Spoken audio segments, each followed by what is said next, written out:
Hey guys and gals and my fellow VEDS-ies, welcome back to another day of VEDS. Today's video is going to be a bit of a different video because today, let me tell you a story. Now I'm sure I've made it no small secret that I of course am a fan of Disney. Shocking, I know. However, and I've said this in a few videos, one of my corners of Disneydom that I like a lot, but I had never had the chance to experience myself, were the theme parks. I have never been to a Disney park. Well, okay, that's technically not true, as I did go there once with my family, but it was not long after I was born, so obviously I have no real recollection of it. However, during this past spring, for my birthday, I was surprised by my family with a trip down to the happiest place on earth. And first off, I'm just gonna say this, that was probably one of the best weeks I've ever had in my life.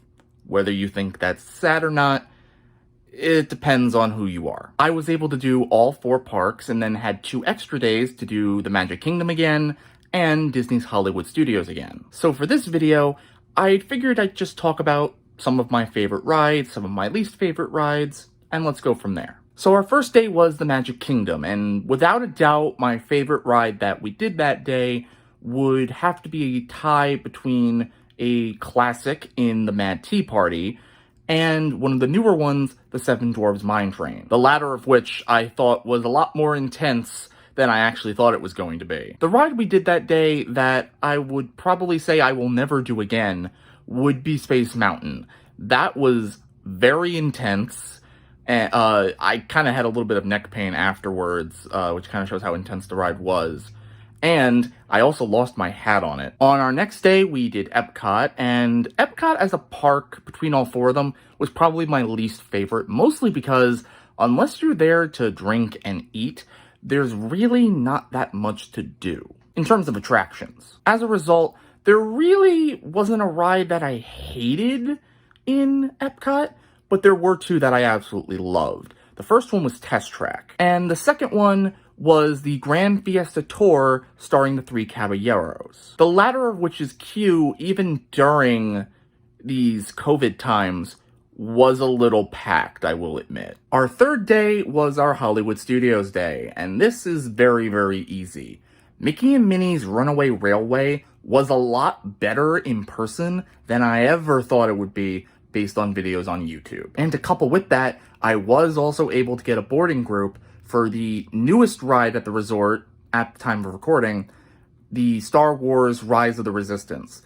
Trust me when I say you want to get a boarding group, or if they've opened standby, do standby for this attraction.